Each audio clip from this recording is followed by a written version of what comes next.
Hey everybody, listen up. I got mega huge news. Meat Eater Live is heading back out on the road. That's right. Join me and the crew. Clay Newcomb, Cal, Yanni, Spencer's going to be there. Phil the Engineer's going to be there. Meat Eater Live, headed back out. Now, when you get every ticket, okay, every ticket you buy, you get a signed copy of our new Meat Eater Outdoor Cookbook. This tour is celebrating the release of the book. Buy a ticket, get a signed copy, Meat Eater Outdoor Cookbook, wild game recipes for the grill, smoker, camp stove, and campfire, which I'll point out is a $38 value. Here's where we're going to go. April 23rd, the Mesa Art Center in Mesa, Arizona. April 24, the Balboa Theater in San Diego. April 25, the Grove in Anaheim, California. April 27, the Crest Theater in Sacramento. April 29, the Union in Salt Lake City. April 30, the Egyptian in Boise. May 1, the Wilma Theater in Missoula. May 2, the Bing Crosby Theater in Spokane, Washington. May 4, Revolution Hall in Portland, Oregon. And May 5, the last day of the tour, Pantages Theater in Tacoma, Washington. For tickets and more information, visit the events page at themeateater.com. Hope to see you at the show.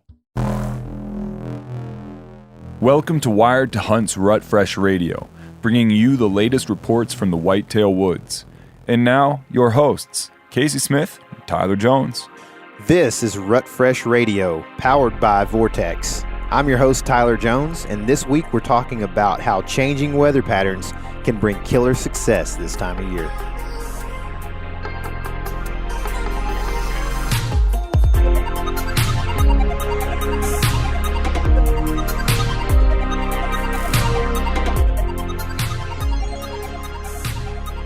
We have some phone guys on the phone right now that don't want to do it in the normal way for some reason. I'm not sure why, but we've got Mark Kenyon, we got KC Smith, and we're all in 3 different places this week across the U.S. Mark, where are you at actually? Well, I'm still at home in Michigan, but leaving here shortly for Idaho for my first whitetail hunt of the year. So just hectically, frantically packing and prepping and trying to make sure I forget as few of things as possible. I know there'll be something, but hopefully not my bow or release, at least. What about grizzly spray, man? Yeah, I don't know. My spots that I'm hunting this year, hopefully there should not be grizzlies. If plan A comes together, we will not need bear spray. If I have to fall down to plan C or D, then I'm in, all sorts of trouble. And bears will be not the only thing on the list. Yeah. Do you forego like the tree stand snacks when you're in grizzly country?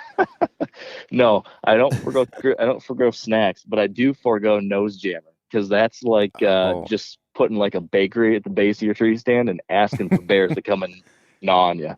So does it really smell really good? Oh my gosh, have you not smelled nose jammer?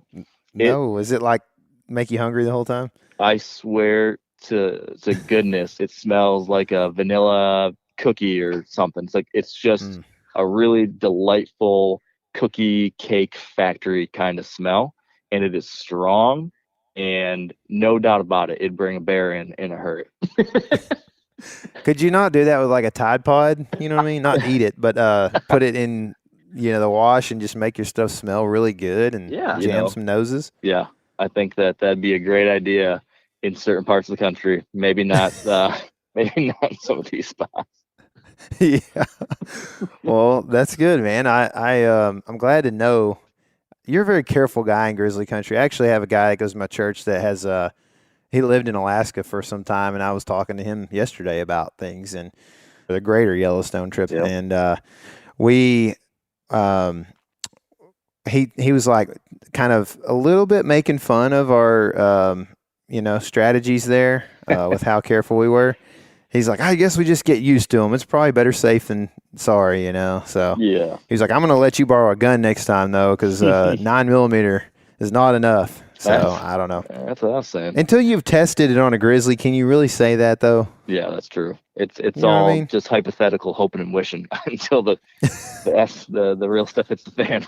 Yeah, for real. So KC, you are down south or southwest out in Arizona. Are you still in Arizona right now? I am still in Arizona. Yeah, Flagstaff is where we stayed the night after we left the mountains, and it's a pretty place here, man. I very much enjoy getting to hunt elk, not in grizzly country. So I'll plan on doing that as much as I can.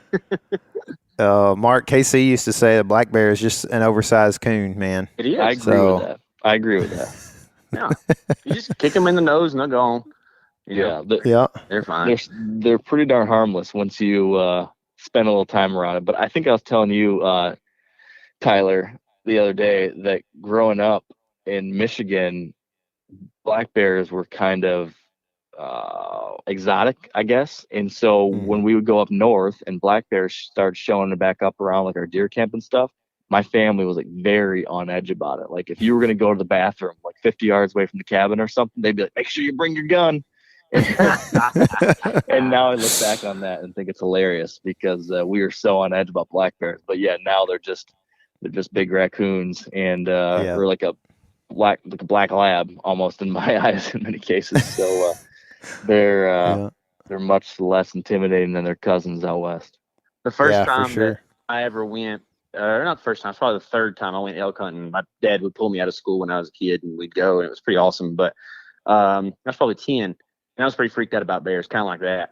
Just because, Texan, I ain't never seen a bear, and so somehow or another, I ended up at camp midday by myself. I think they went to go get water or something, and I heard something outside the camp, outside of the tent, and dude, I was freaking out. And finally, like after 15 minutes, I had the courage to stick my head out the window, and it was just a trash bag just flopping in the breeze. Mine can play some serious tricks. It can, man. Yeah, it's cool being here though, and like, there's a lot of the. The oaks, are they Monterey oaks? I don't really know what it is. That there are these, mountain white oaks over here, but you'd be walking around and you'll see like trees with busted branches and stuff. You can tell like, oh, a black bear probably fell out of that tree trying to get acres right there.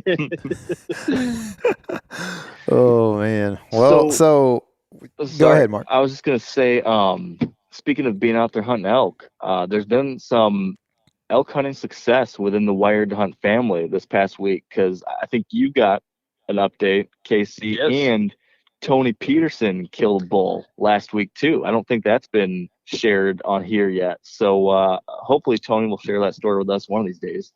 But that was pretty sweet. He killed a bull in Colorado. So that's one bit of good news. Casey, you got more?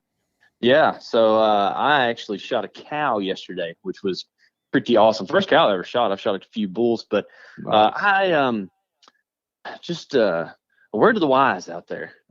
When you go to do tag applications in certain states, pay attention to what you're doing. Don't do it hastily.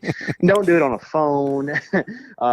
So long story short, I ended up with a cow only tag in Arizona. And for about 3 or 4 hours, I was real sad. And then after that, I got pretty hype. And then by the time we got here, I was stoked about it. And it was actually pretty cool because it was a challenging hunt because I had to hunt elk differently than I ever have. I'm a pretty aggressive bugler, just chase them down type guy when it comes to elk hunting. And that doesn't work too good with cows. So I had to work on my stalking, had to work on a lot more strategy as opposed to just like going in there and blowing them up kind of thing, And it was fun. And got to it was the third day of season, but the second full day of hunting that we had, and was blessed to shoot a cow about 3/4 mile from the road, all downhill pack out, and had 4 guys, including me. We didn't even have to go back in, just grabbed all the meat, loaded up on packs, and hit the road, man. So we've got coolers full of delicious elk meat ready to start the season. You couldn't write it up much better than that. I know, dude. I'm telling you, like, it was pretty sick. We actually called these cows in with cow calls, and I'll try not to make this too long, but this cow came in and gave me like a 30-yard frontal, and I was looking at her, and I was like, Matt, like, that ain't as big as a bull. I don't know about taking a 30-yard frontal on this cow right here. So I elected to pass because there was more elk behind her kind of pushing her. I was like, well, she's going to keep moving. So she goes to a 90 to the left, and I draw when she goes behind a tree. She still freaks out. It's super quiet. I guess she heard me moving, or maybe the other cow saw me or something. I don't know. But then she like did a half moon out to an unknown range. And I was like, perfect quarter away, stopped her with a cow call. And I knew about how far she was. I knew she was somewhere around 40. So I put my 30, I had a 20 and 30 pin, and I put my 30 at her spine and let it fly. And I couldn't have put a dot on the cow better as to where I hit her. And like a 75-yard track job, and she piled up. It was awesome, man. It's so great because I've had some blood trails not go super great. If you hunt enough, that's going to happen, right? And this past summer, I shot a hog that was just absolutely smoke city, and I was experimenting with some broadhead stuff. I was using a smaller single bevel, just because I feel like if we talk about things, I should use them as opposed to just make inferences and trash things that when I, have never put it to use. You know what I mean? Sure. So, and that didn't work out well. I had a pretty good blood trail and lost the pig. So ever since then, if the blood, if I don't see the animal fall, I'm pretty nervous. And had some guys with me who were kind of uplifting and saying, it's going to be good, man. Everything's fine. And sure enough, it was great. That's terrific. Congrats, man. Thanks, man. Appreciate it. I'll save you some steaks for whenever you come down and hunt. We'll have some cows, some elk steaks. I like that idea. Fajitas. Man. We had steaks last night at like 12:30 a.m., which for us at home is 2:30. Arizona's weird with time zones, so like we're 2 hours behind Central. We're like on Pacific time right now or whatever. So we've been very Pacific. Yeah, very very Pacific whenever we talk about our times around here. It's a horrible joke. Okay, well, let's get back to some serious talk, Mark. Sorry, Mark. Didn't mean to laugh too much.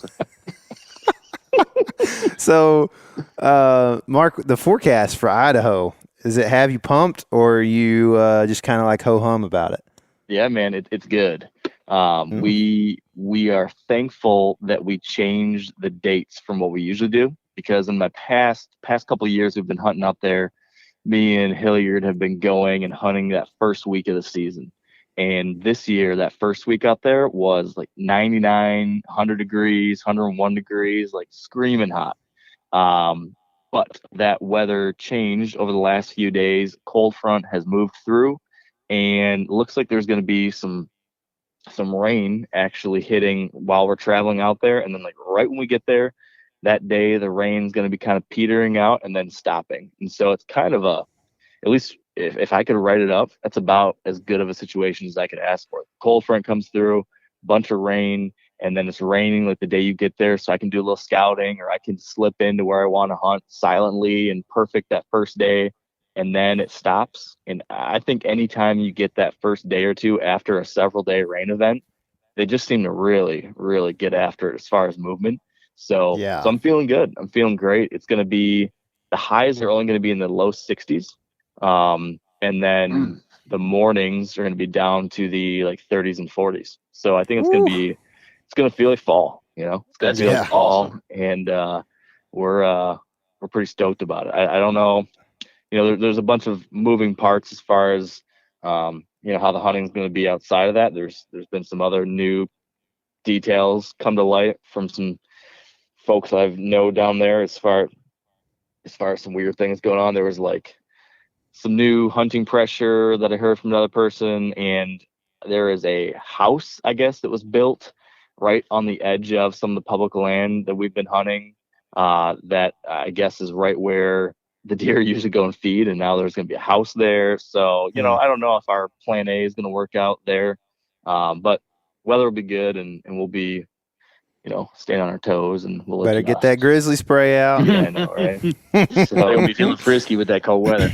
That's right, man. They are going to be hungry for Michigan Thin Mints. But I'm still feeling good. I'm still going to say like my predictions for the upcoming week in the Western United States, I think, should be pretty decent with that weather.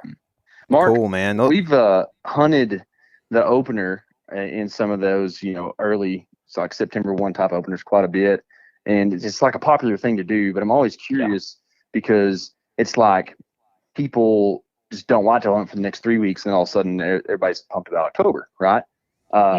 And I've always kind of thought that maybe there's like a really nice little cushion right in there where the woods are kind of empty. There's some seasons that are open, more acorns are falling depending on where you're at. Like, do you feel like it's actually just advantageous to be hunting mid-September as opposed to trying to hunt an opener, outside of weather conditions? Well, that's exactly why we're doing this. That's the exact theory that we're testing. So we've had problems the last couple of years with like tons of guys, lots and lots and lots of people out there that first week. And we decided, what, let's just see if later in the month, if that pressure goes down, because, the opening day excitement's faded off and people that were traveling from out of town are off doing other things. They're chasing elk or something. So we're hoping that these deer will be not quite as boogered up as they were those first couple times. And we'll find out, maybe there will still be this like residual pressure that's impacting the deer, and they're still going to be way back deep in the cover and not moving in daylight, and maybe we'll just be bummed out because we didn't get that first night of good hunting like you get on opening day. Or maybe we'll get there and these deer are kind of comfortable again and it's cooler and there's not 19 other yahoos driving around. So I don't know. The other in there. So you're admitting to being a Yahoo yourself, and then you're encompassing the other Yahoos as well. That's good, man. 100% a self-proclaimed Yahoo. Oh man, I think the cold weather is definitely going to be a key factor that helps you guys have a good hunt if you do, which I think you guys, it looks like, are setting up to do that. We've seen within our guests this week. And you guys will see that there's definitely a motif of cold weather and good success, and those play out. A couple of these are kind of Western type states too. So if that helps you kind of hype mark, we've got Ron Stoddard in Nebraska. We've got Parker McDonald, who was actually in Kentucky and slocked a couple of does, if you can imagine that. Parker.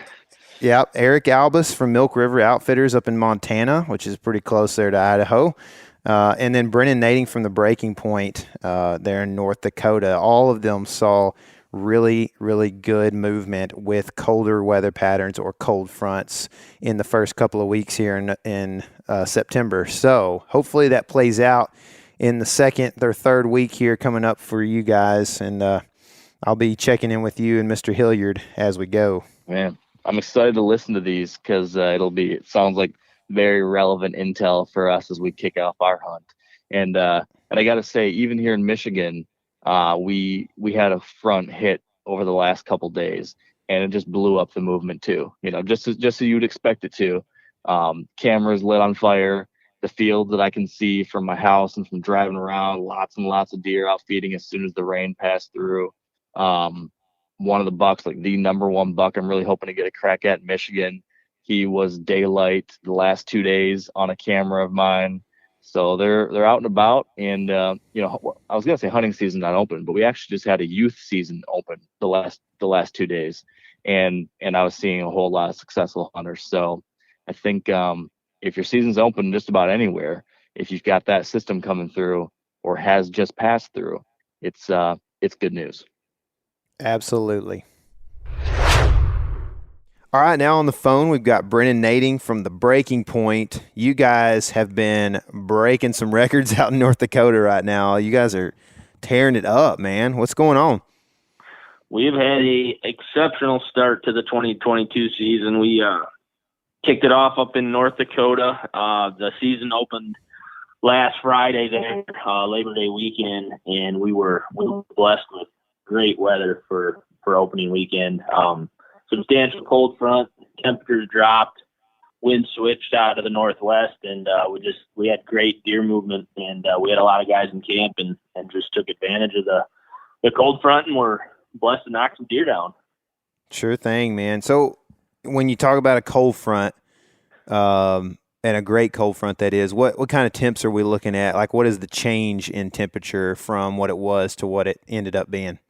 Yeah, so the week prior to season up in North Dakota, temperatures were pretty steady in the mid to upper 80s, nighttime lows in the mid 60s, and opening day, and actually the first 3 days of the season, I don't think the highs even hit 70. So we were talking daytime highs were, probably 15 to 20 degrees cooler. And overnight lows were, from 65 down into the 40s. So, 20-degree temperature drop. And it was huge. The deer were loving it. Yeah. So is that, when you say the deer were loving it, do you mean like the bucks were coming out in daylight, or they were coming out earlier, or they were just moving more, period? Or what do you think? So, yeah, we run a lot of cell cameras up there to monitor deer movement. And that week prior to season, when the temperatures were in the 80s, like I mentioned, it was a lot of last light movement. The deer, they obviously still move and feed and do all that stuff, but they then tend to do it a little bit later when it's that warm out. And when those temperatures drop, we were seeing similar movement, an hour, even almost 2 hours before dark. And it just makes it a lot easier, obviously, to get mornings? eyes on them. And, we do not out there. This is my 11th season hunting up in North Dakota, and I think we've probably hunted mornings less than a handful of times, simply because just how the land lays out there. It's flat. The deer can see forever, and if they're out in the fields, it's near impossible to get in on them and get into a tree. So we just decide not to hunt mornings. I feel like it gives us better success rates in the afternoons. So yeah, we sleep in and hunt the afternoons only early season. Yeah. Do you feel like that you kind of have a handle on where the deer are bedding, or like do you ever get does it ever get weird to you when a good cold front comes in? Do you ever feel like when you're going in the evening, you might walk in somewhere that the buck is up on his feet at the time you're walking in, or are they pretty much shut down and bedded till the last couple hours of daylight? I wouldn't say that. I feel like deer get up throughout the day, 4 or 5 times, and just kind of feed close by to where they're bedding. Most of the country that we're hunting in North Dakota is cattail country, so these deer are living in the sloughs by the cover of the cattails. And I mean, it's insane. I don't know if you've ever been into the cattail marshes in North Dakota, but these cattails are 12 to 15 feet tall. Like it's a jungle in there. And those deer just absolutely disappear in there. And it's no question why they live in there and feel safe in there. Nothing can get to them. So I'm not necessarily worried about, walking in. Obviously, when a cold front hits, we like to be in the tree, maybe an hour or two earlier than we would if a cold front hadn't hit. If it's warmer weather, we won't get in the tree until, 2 hours before sunset. If a cold front hits, we might, get in there an hour or two earlier than that, just because we're expecting and hoping for early movement. So I'm assuming they're just bedding in those cattail marshes. And so are you hunting bedding? Well, do you consider it that you're hunting bedding, or that you're hunting those deer as they're moving out to ag fields? So in the part of North Dakota that we hunt, it is legal to feed deer. So when we're looking at an area, we are trying to find bedding, and we're trying to find a good food source. Early season, typically we're looking for soybeans, alfalfa, or sunflowers. Corn's good too, but corn typically doesn't seem to be as effective until the calendar gets closer to October. So early season, we're kind of targeting beans, alfalfa, and sunflowers. And we dump food in between, where we're expecting deer to bed in sloughs and head out to these satellite fields, these big food sources, and we're trying to intercept them. We're trying to get them to come past us before they head out, to the main food source. Sure. That's cool, man. That's, I'm from Texas, so that is not an abnormal or an alien thing to me at all to feed deer. Yeah. I know there's a lot of people, I know even Mark, is from Michigan, and it's weird, I'm sure, for him and many other people that listen, but it's good on you, man, that you're very transparent and admit that, because that is something that sometimes people like to rage about that never have any experience in that. So it's not as easy as one might think to kill a deer, even though you've got food on the ground that you've put there. No, absolutely. There's a lot more to it than just, dumping food on the ground. It's a lot of it is location, putting those in the right spots where you got, where a mature deer is going to feel safe coming there in the daylight, and, just putting it between, it's pretty methodical, when you come down and think about it, try to get it close enough to his bed, but far enough, from the food source that he's got to get up and move and, show himself in the daylight. And it's really no different than, somebody putting in a water hole. It's the same draw. I mean, they got water everywhere they look out in North Dakota and, in these sloughs.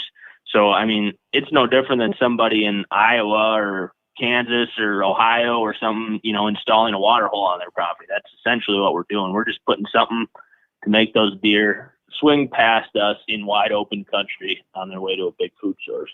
That's right, man. I'm not like necessarily a big Ted Nugent fan, but I heard him say one time, so you're telling me I can't take the corn from this field and put it over here to kill a deer that is like legally within my means and bag limit. So It is a good point, man. It's like, you know what, we were created as a supreme being here, and we get as long as we stay within the bag limits, then that's what the bag limits are created for, is to keep us from over harvesting. So anyway, cool deal. I appreciate you admitting that and not admitting that, but talking about it, because it's something that doesn't get talked about enough. Now, you talked about how the cold fronts are bringing in a northwest wind. Is that important to? Is that just something to say that explains that it is a cold front for you, or are you saying that you guys prepare for cold fronts and that you try to be in areas where cold fronts are, therefore your stand locations and that kind of thing are picked out due to those northwest winds?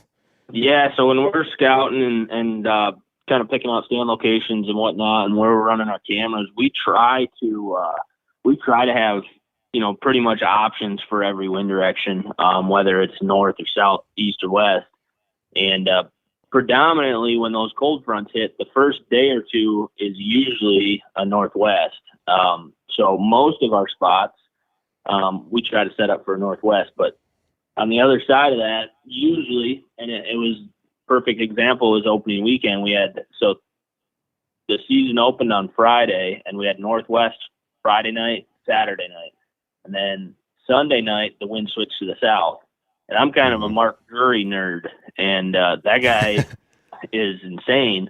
And I listen to a lot of stuff, that he puts out, and the knowledge that he shares is just through the roof. If you're not paying attention to him, you're missing out. But he says, those northwest winds are great. He goes, but the first south wind after a few days of north winds is just as good. And on day 3 of the season, sure enough, that wind switched to south. Well, we had spots that we'd been sitting on the first 2 days because we couldn't get in them on a northwest, went in there on the south and killed one of the biggest deer that we shot all week up there on that first south wind. And I've noticed that a wind switch after, a few days of, if it's a north wind for 3 days and then a south, or if it's a south wind for a whole week and then it switches to north, like it seems when that wind does a 180-degree switch, that's when those deer, I don't know if it's because, they just, where they're bedding and where they're feeding, like everything's new to them for that day. They're, up trying to figure stuff out a little bit earlier or what it is.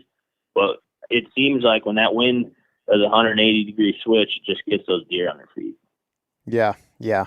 Man, I agree. That's I think it's a changing condition thing. Anytime you can see some sort of a changing condition, there's a chance that something changes in that deer's life or in his daily habits. It's kind of like, you may work a 9 to 5 and you go to work every day for 6 weeks or 6 months or whatever. And then you're like, oh, now it's time for me to go to vacation and things are different. And like you just have more excitement and you're ready to go and you're packing, you're doing different things in your life. And I think it's similar to a deer where it's like, you get a bunch of days of souths and fairly warm weather and all of a sudden the north comes in.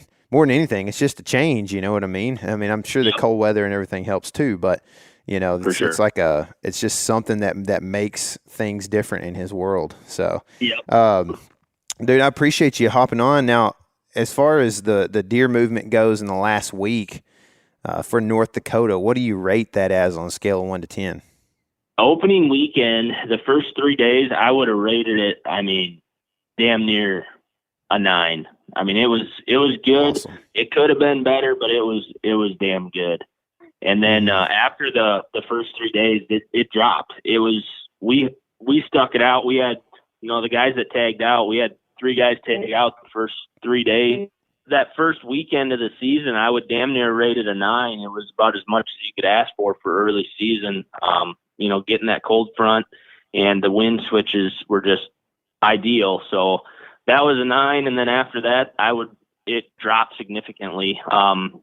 Most of the guys tagged out and headed out for work, but me and Aaron continued to hunt, but the temperatures climbed back into the 80s and the deer movement just dropped back off again.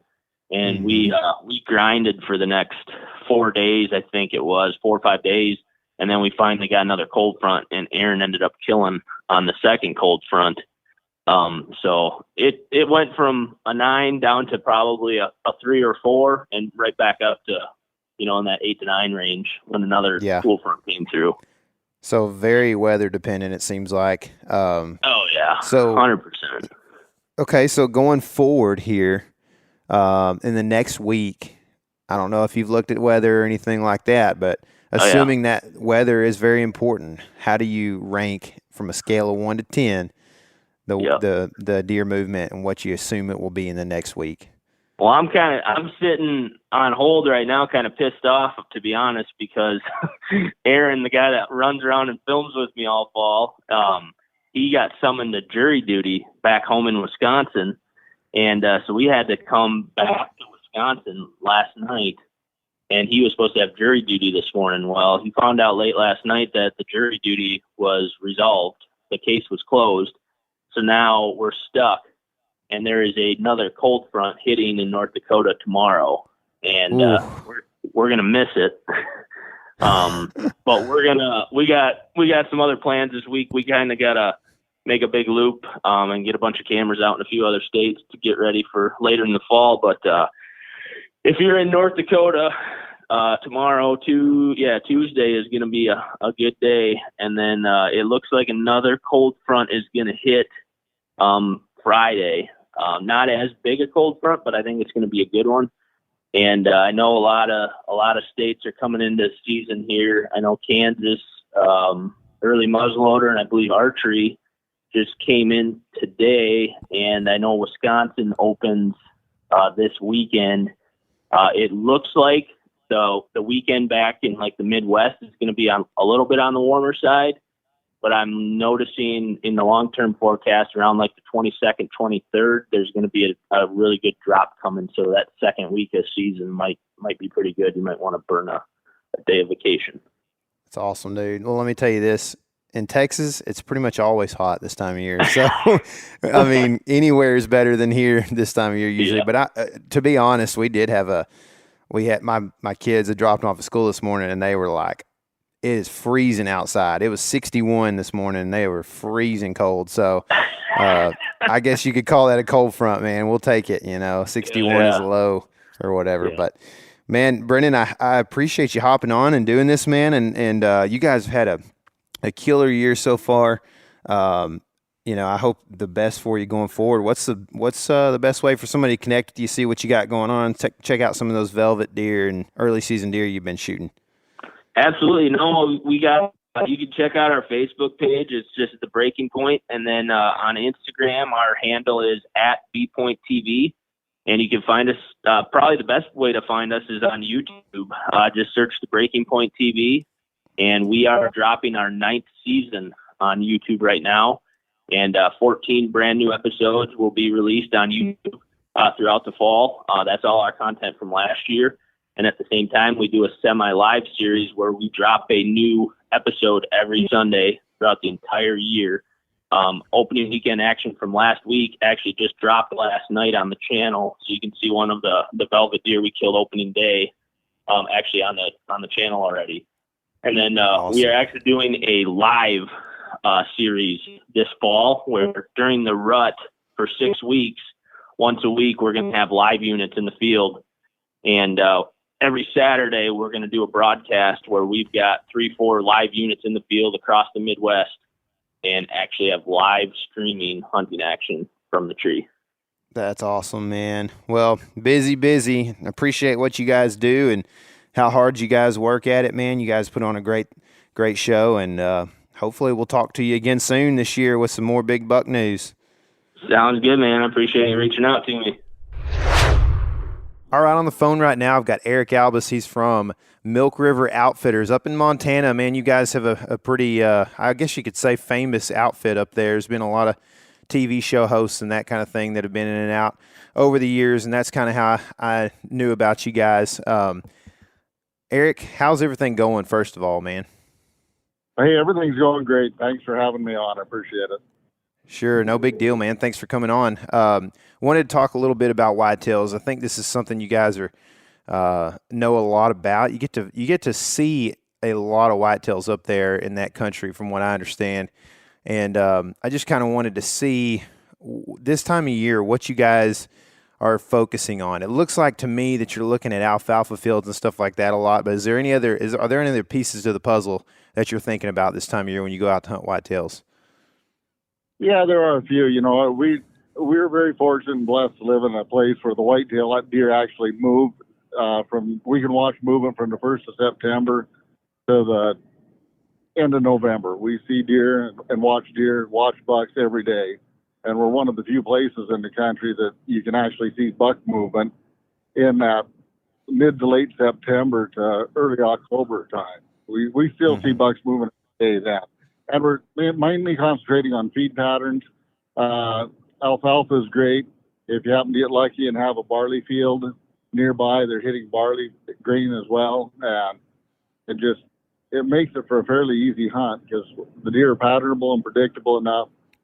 Sometimes the big deer are a little more sporadic in their movements. They'll be moving field to field at times, just checking things out, getting ready for the rut to start, even this early.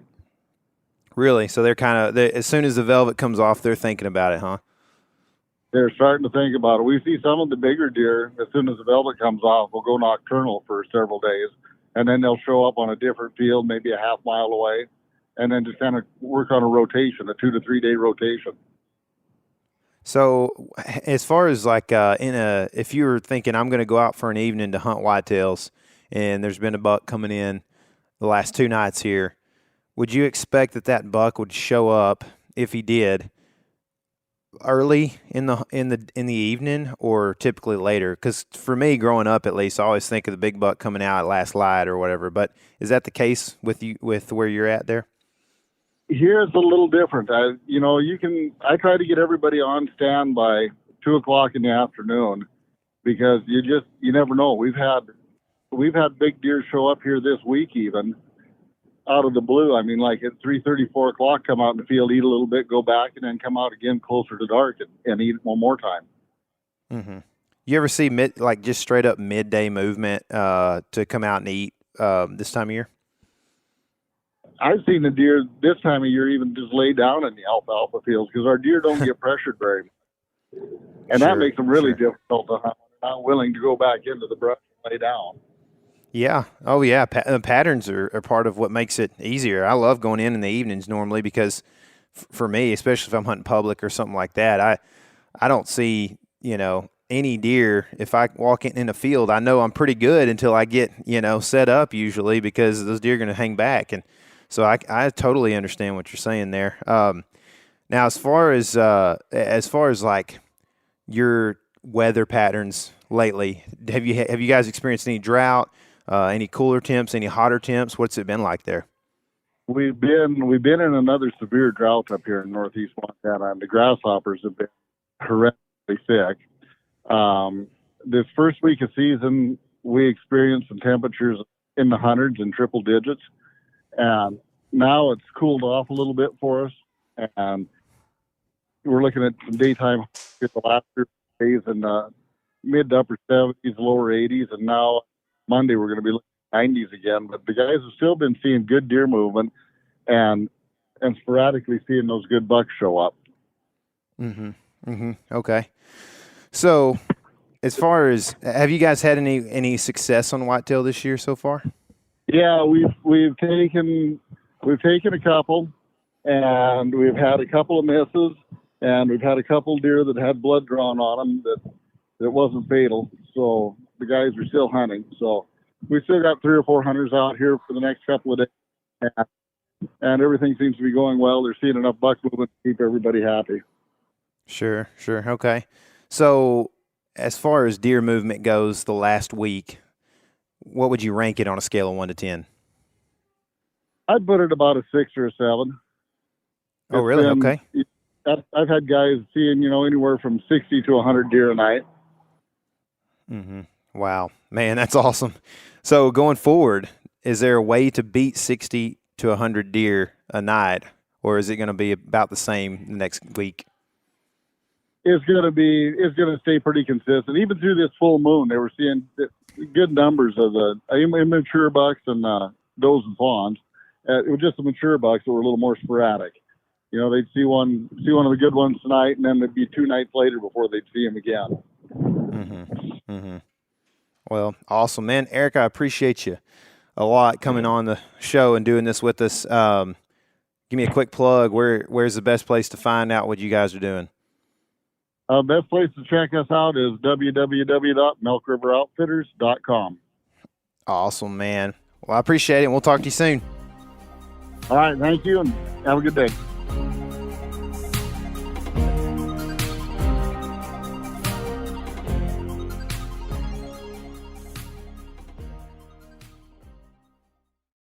Hey everybody, listen up. I got mega huge news. Meat Eater Live is heading back out on the road. That's right. Join me and the crew. Clay Newcomb, Cal, Yanni, Spencer's going to be there. Phil the engineer's going to be there. Meat Eater Live headed back out. Now, when you get every ticket, okay? Every ticket you buy, you get a signed copy of our new Meat Eater Outdoor Cookbook. This tour is celebrating the release of the book. Buy a ticket, get a signed copy, Meat Eater Outdoor Cookbook, wild game recipes for the grill, smoker, camp stove, and campfire, which I'll point out is a $38 value. Here's where we're going to go. April 23rd, the Mesa Art Center in Mesa, Arizona. April 24, the Balboa Theater in San Diego. April 25, the Grove in Anaheim, California. April 27, the Crest Theater in Sacramento. April 29, the Union in Salt Lake City. April 30, the Egyptian in Boise. May 1, the Wilma Theater in Missoula. May 2, the Bing Crosby Theater in Spokane, Washington. May 4, Revolution Hall in Portland, Oregon. And May 5, the last day of the tour, Pantages Theater in Tacoma, Washington. For tickets and more information, visit the events page at themeateater.com. Hope to see you at the show. Now on the phone, Parker McDonald from Southern Ground Hunting. Some of you guys are probably pretty familiar with him. He is a doe slocking fool. Dude, what's been going on? Man, just flocking does. That's right. Dude, does are not safe around you. I will say that for sure. No, man, especially early season. Well, I mean, early season, middle season, and late season, I could always come up with a good excuse. Yeah. But early season for sure, I just to me, there's not a better practice on a live target. Yeah. Dude, I mean, the only time they're safe is out of season, right? Yeah, mostly, yeah. Depending on what vehicle you're driving and how distracted you are, right? Yeah, I mean, I've been known to swerve to try to hit them. Dude, that's the thing. Like down here in you're actually from Texas, right? You're from my hood, right? Yeah. So down in the hill country, man, there's so many deer and they're little. They're tiny little deer, and everybody down there has a ranch hand, which if people don't know what that is, it's like a grill guard, big, heavy duty one, because it's not at all when if you'll hit a deer, it's when you'll hit a deer, and they just the ranch hands don't even get bent because the deer is so small, So, but just reminded me of that. You're kind of one of those boys, some of them guys down there, I'd say probably high school to college age, they kind of use that ranch hand as an excuse to swerve to hit a deer, like you said. So yep, that's right. Dude, you've been in Kentucky for a week straight, right? Yeah, we were here. I'm actually driving home right now, back to Alabama. Are you sad? Kentucky. What's that? Are you sad to be driving home? Man, I'm really excited to be going home. It was a fun week. It was, the weather was good. Usually I just get my butt beat down the whole time. It's hot. There's mosquitoes and ticks and poison ivy. And my motto for this week was hunt dumb, because it always seems like that's the guys who kill bucks early The season. dummies. Yeah, it's the fudge, man. Hey, I see what you're saying about me. Yeah, no. Definitely not. I've been out here. I've been hunting this early season opener in Kentucky several years, and I like a lot of people that probably listen to this podcast, and like you are, Tyler, you and Casey, I'm very analytical about how I set up and going in by water and doing all this stuff, and then you come back to camp, and the guys who have 140-inch bucks are the guys that said, yeah, we just went in and set over beans next to the parking area. I'm telling you, dude, that's the truth. And so I thought my dad came this time, and I told him, I was like, we're just going to hunt dumb. We're going to have fun. We're going to hunt dumb and just enjoy it. And and so that's what we did. So I'm going home actually feeling kind of refreshed, not beat up, which is good. That's a good way to start the season. Yeah, for sure, man. That's actually a pretty interesting thought there. It's just, if you hunt dumb, in other words, you don't think too hard about where you're going, you just go and hunt and get out in the woods, you're kind of doing you're taking pressure off, right? Because now the way that the hunt goes is doesn't make you feel like that you're a bad hunter because you didn't put a whole lot of effort into it. And at the same time, that lack of pressure just allows you to have more fun. And of course, I know, especially late October comes around, I know you're going to be just like we are, and all these people that listen is going to be analyzing and trying to figure out exactly where those deer are. But in an early season situation with your dad around, man, that's a great idea, man. So with that though, you had a couple of chances at bucks, right? That I guess we're dumb enough to be in the spot that you were in. Well, so when I say I hunt dumb, I still use the water. I bought a boat this year. I've always used a kayak, and that'll wear you out. I bought a boat this year, and a couple of the hunts, or a few of the hunts, I took the boat out and went and hunted the same spots I normally do that I kind of historically have opportunity in. And I'll be honest with you, man, we had some of the best weather that I could possibly ask for a early September hunt, but the deer just weren't doing what they normally do. For whatever reason, I don't know if the bucks were shedding velvet early and it kind of get them off of that summer pattern. But the opening day is the only shooter buck opportunities that I had. I saw one in the morning, first thing. I had some squirrel hunters kind of spooking my direction. I just didn't have a shot. And then that evening, I think it was the same buck, but I had him at 20 yards and I was fiddle farting with my camera. And I should have, but he'll be hard horned on opening day. So, they kind of start splitting up and going into their fall range, getting off of the beans and out of their bachelor groups and all that stuff. And so it was just a tough week, man. And it was typically like last year on this particular place, this WMA, there was 12 bucks that were killed on opening day.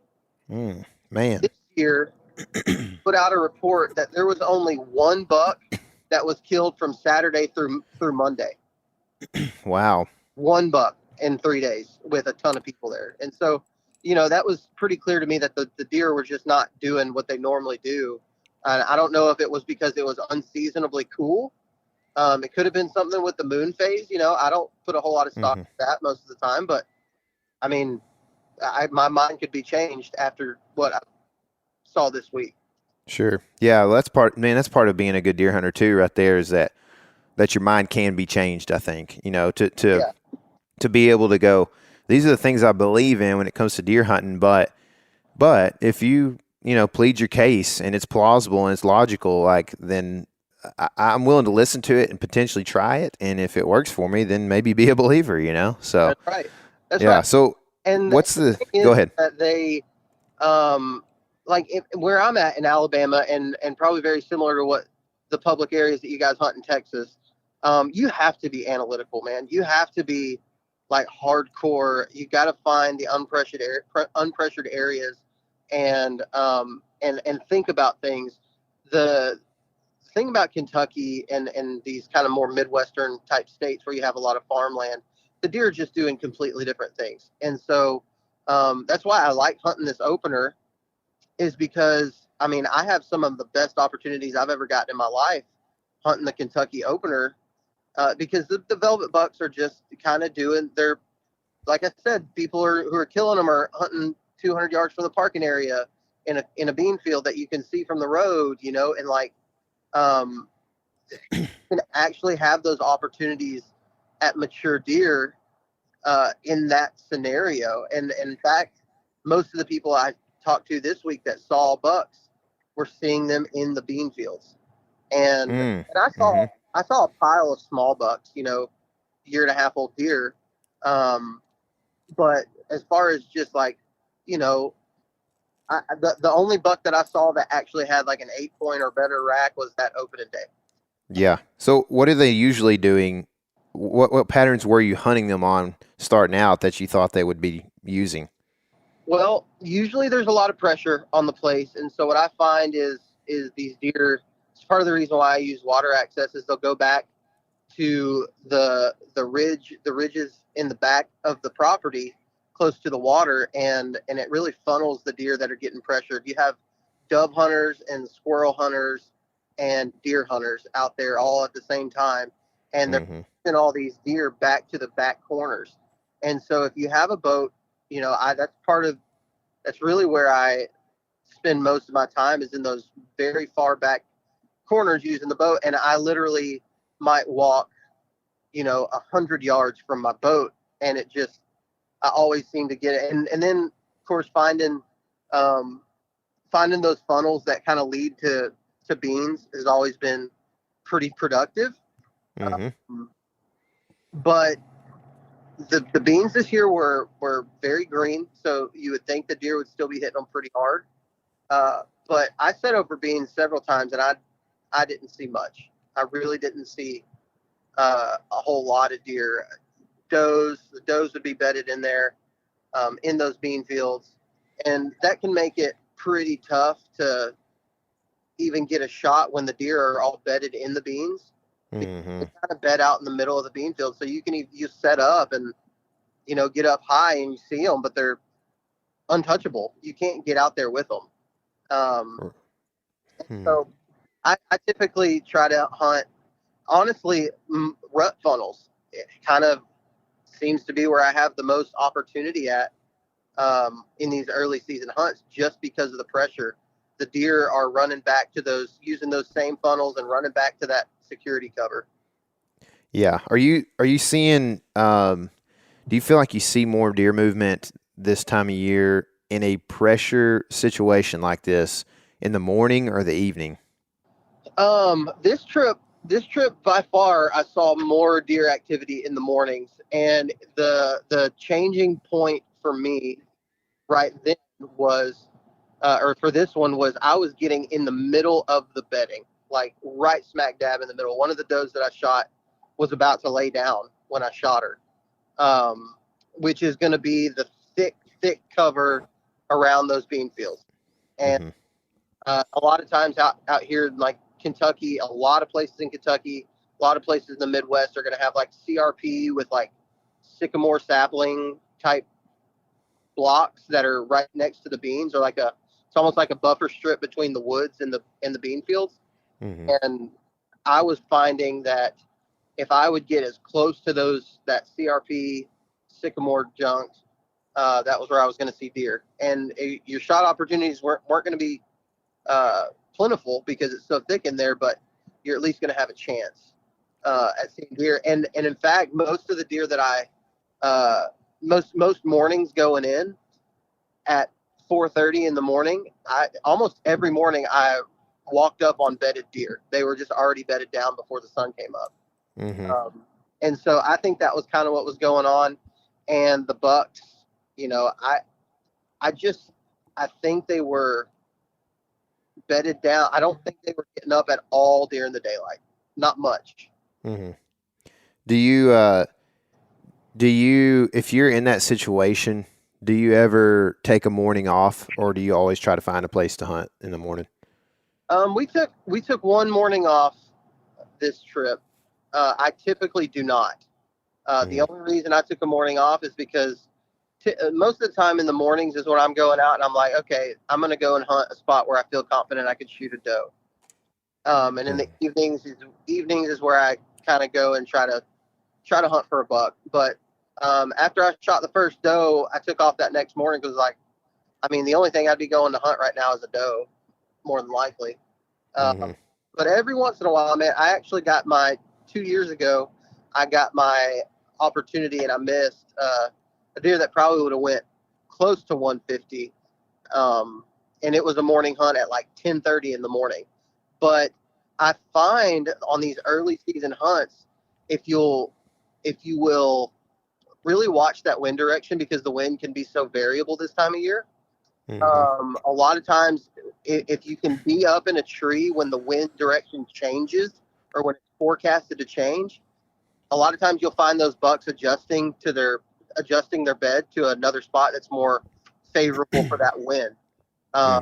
You know, so like that particular morning, the wind changed at like 10 o'clock, and sure enough, I was set up to where I thought a buck would be coming through to go to a different bedding area for that wind, and that's what happened. It happened almost like to a T, and it doesn't happen like that a lot. Like usually your ideas suck, but this time it just kind of happened to work. And maybe it didn't work. Maybe it was just, you know, a coincidence. But those are the times when I think that you can start getting, like, putting the puzzle pieces together for these early season hunts to give yourself the highest odds of getting a shot opportunity at a buck.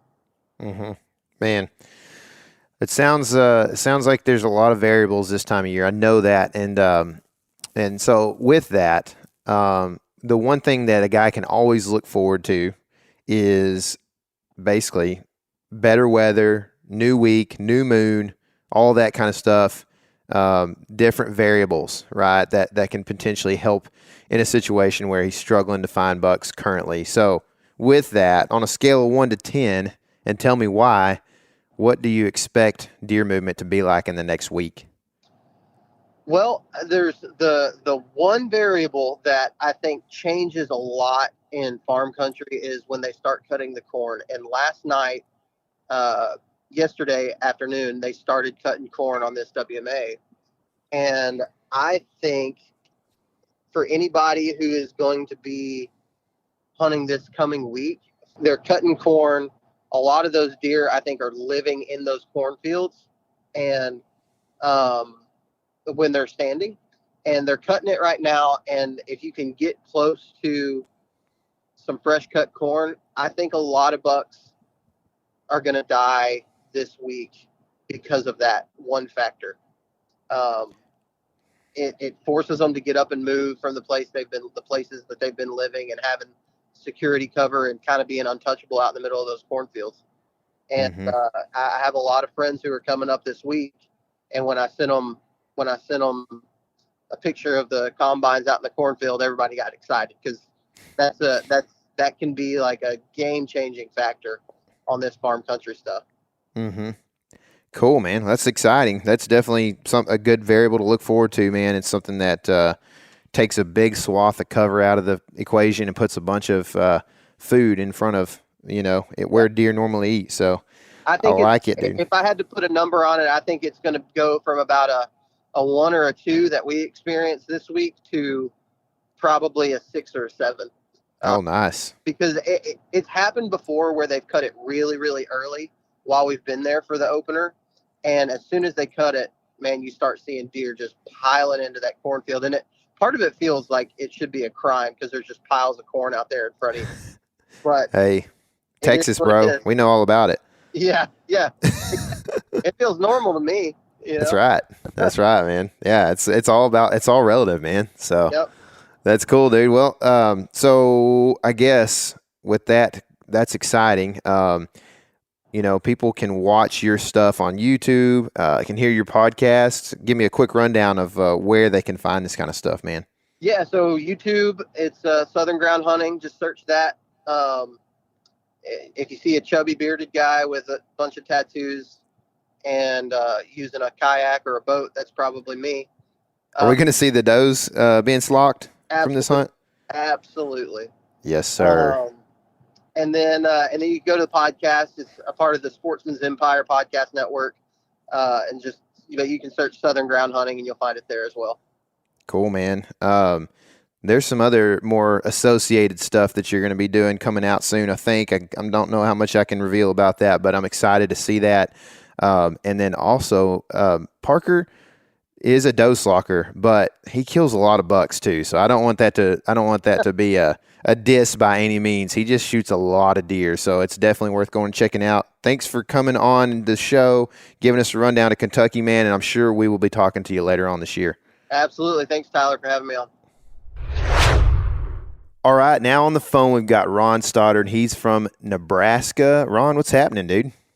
What's up, man? How's it going? Oh, it's going great, dude. We got some pretty good weather coming in here. We've got like a lot lower lows, and we're hitting the dew point a lot more often, which is good for us because we've been kind of dry and, helps keep some moisture around the ground. So that's good. And then just feels like deer season, which I know feels the same for you right now because you shot a pretty good buck recently, man. Was he an 8-point? He was a 10-point. 10-point, yeah. I saw pictures last night of it, man. It looked like he had come out of velvet just recently, right? Yeah, he was probably just coming out of velvet that day when I shot him.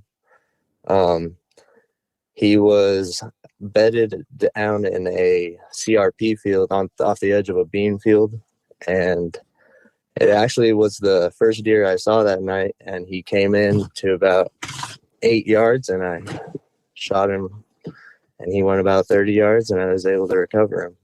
Dude, I love making shots like under 15 yards. It's like you almost don't even have to aim, No, it was definitely pretty cut and dry, and yeah, that's cool, man. He was actually right off the edge of a bean field, and I had the perfect wind and had a 20 degree temperature drop that day. Mm-hmm. So it was almost like he read the script, Sure. Was it so that deer was like his destination that night was the beans? Yeah, so it's just a really tiny piece of property, like maybe 10 acres, and it's right in between a big CRP field and a bean field, and it comes right down into a funnel. And I've always seen deer in there, and this deer, actually, I've had him on camera for 5 years. So, and he's never really been like a huge deer, but he kind of meant a lot to me, and it was a super fun hunt. Dude, I had a similar deer like that in Kansas a few years back. Let's see, 2015 is when I shot that deer. He's 7. I assumed he was 7.5. When we picked him up, I thought he was 3, so I had about 5 years of time with him, and it's the same way. Like he was like I don't know, when I shot him, he's probably like upper 140s type deer, and he was like always probably 130 to upper 140s. He never like grew much at all. He looked the same every year. He's a 10-point every single year, mainframe, but it's just cool like that. When you can grow history with a deer like that, and really just kind of like more than anything kind of grow more massive and just look older every year, and you're just finally like, man, you know what, that's a cool deer right there. Yep. And the really important thing about this deer was he was kind of named after an old boss. He was a goofy deer when he was really young, and I named him after my boss, joking around, and but come to fruition, that boss actually ended up passing away like a year later from a heart attack, and I've hunted that property ever since, and so it's kind of bittersweet when I was able to end the chapter with that deer. Sure. Dude, I understand that. That sentiment that we have in whitetail hunting sometimes is just like the best part of it, you know? That it was almost like the Lord was watching over that day because, like I said, it was perfect. The wind was coming right down the funnel. And that was literally the first deer I saw and the only deer I saw the whole day. Mm-hmm. Mm-hmm. Man, that's cool. And it was like I feel that way too, man. It was like 7 o'clock when he came out. Oh, man. So it's such, I don't know, those moments, man, like we get to shoot maybe a couple deer a year sometimes, and it's just like when that happens, man, it's just like you said, it just feels like such a blessing, man. It's a cool thing. But anyway, let's talk a little bit about how, like, why you decided to hunt that deer, because I'm kind of interested. You talked about a temperature drop there. Is that what brought you out into the woods? Do you normally wait for a temperature drop this time of year, or are you just hunting hard no matter what, trying to find a place to scratch one out? Right now, like this year, I would hunt pretty hard on bedding areas and stuff, but it's been so dry this year that most of our deer movement has been after dark. Mm-hmm. So yeah, that's exactly what brought me out of the woods. I've actually been chasing mule deer for that reason, because the whitetail have been predominantly nocturnal, and Mm-hmm. I had that 20% or that 20-degree temperature drop, and I just said, heck, might as well go sit in the stand, and it all just kind of unfolded perfectly. So were you on a field edge, on the edge of the beans when you shot him? Yeah, so there's just this little teeny strip of timber it's literally a triangle, like a funnel, that brings all the deer through it right to the beans out of the CRP. And mm-hmm. Yep, and they all end up in the beans. They either come back in there through there in the morning and then back out there through the night. Cool. Well, let me ask you this, dude.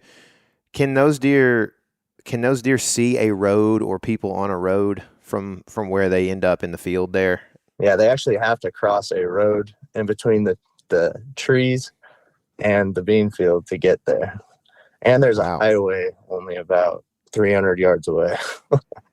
Man, so basically those deer will still come out in daylight this time of year despite having to cross a road and or being like a visual spot towards a road. 90% of the time they won't, man. And that's why it was kind of almost bittersweet, because I didn't expect anything to happen. And right. I just, I knew that there was a good chance because of the temperature drop, and maybe it would get him up on his feet, and it sure did.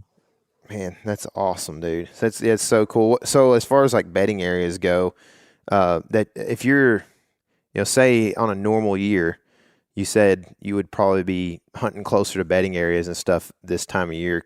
Can you talk about that a little bit? Like what your setup usually looks like and what you kind of prefer and how to get in there and all the different kind of tactical things involved around that? Yeah, so usually earlier in the year we're only predominantly hunting evening hunts, just because all the bedding areas are like off open fields, like little teeny thickets that are maybe 1-2 acres at the most, and can't really get into them in the mornings because all the deer are out in the ag fields, of course. So you got to sneak in there in the evenings while they're still in their bed and just kind of hope they come out at last light or whatever, because gotcha. And yeah, okay. Mostly on the edge of the soybean fields this time of year until that last green soybean field turns over, and then they'll be headed towards the corn. Then that's kind of a whole other ball game. You know what I mean? Yeah, for sure. So, would you say that you seem to think that this was kind of a providential experience where this buck walked by you that day?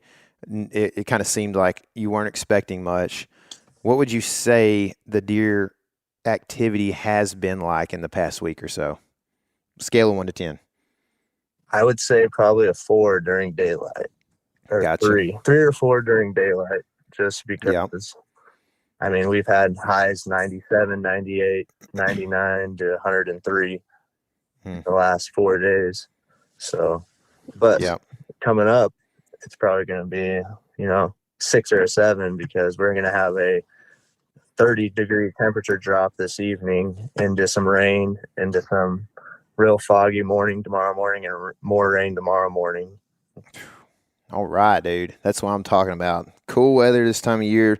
My neck starts swelling. I about make a scrape. I'm telling you, dude. I'm definitely starting to feel like deer season. It's getting the blood boiling, man. Yeah, that's cool. Hey, let me ask you one more question. How do you feel about runzas? That is an odd question, but I do not like runzas. Really? Are you picky? I'm not a Midwestern born boy, actually. I was born and raised in Salt Lake City, Utah. So really? Yep. You ever do any fly fishing out there? I've done a little bit. I moved out of there when I was 14, 15, and wasn't really the best situation. So I was never really got to do a lot of that stuff till I moved out to Nebraska. So sure. Well, I've had a few runzas in there. They are fast food type runzas. I don't know if like the homemade ones are better or not, but I'm sure they are. Yes. But yeah, the fast food ones, I did the Southwestern flavor, and I got to say I liked it pretty good, man. It's a treat because we get pretty bogged down with burgers and fries on the road, so I'll definitely take something like that when I get it. But I'm actually a little bit surprised to hear you just don't like the runza, man. I think it's more just living in a little town. I've eaten everything that's here so many times. You know what I mean? Yeah. Kind of get sick of it. I like to cook my own meals. Me too. Me too, man. Well, I appreciate the information, man. I'm looking forward to being in Nebraska at some point myself, especially with your report here of it being in a pretty good deer movement coming up. So thanks for taking the time, Ron, and we'll be talking to you sometime soon, man. Yep. Thank you, man. Big congrats to these fellas that were able to punch tags this week. I hope any of you listening out there are able to use the info from them to make some success of your own this week. Like was mentioned last week, Hunter's Velvet Buck video from Tennessee has released on the Element YouTube channel, and Mark's first episode of his new Deer Country series has released on the Meat Eater channel as well. Also, early teal seasons have begun to open across the state, so if you're needing to make some room in the freezer with last year's waterfowl, the Meat Eater website has a new goose stew recipe that'll help you turn tough dark meat into pass me more of that gravy. Lastly, remember, stay fresh. This has been Rut Fresh Radio.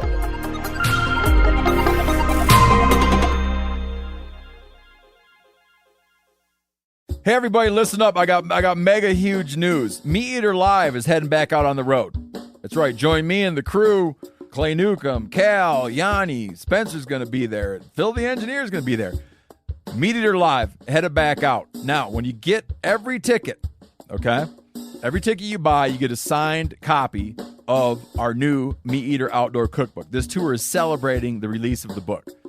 Buy a ticket, get a signed copy, Meat Eater Outdoor Cookbook, wild game recipes for the grill, smoker, camp stove, and campfire, which I'll point out is a $38 value. Here's where we're going to go. April 23rd, the Mesa Arts Center in Mesa, Arizona. April 24, the Balboa Theater in San Diego. April 25, the Grove in Anaheim, California. April 27, the Crest Theater in Sacramento. April 29, the Union in Salt Lake City. April 30, the Egyptian in Boise. May 1, the Wilma Theater in Missoula. May 2, the Bing Crosby Theater in Spokane, Washington. May 4, Revolution Hall in Portland, Oregon. And May 5, the last day of the tour, Pantages Theater in Tacoma, Washington. For tickets and more information, visit the events page at themeateater.com. Hope to see you at the show.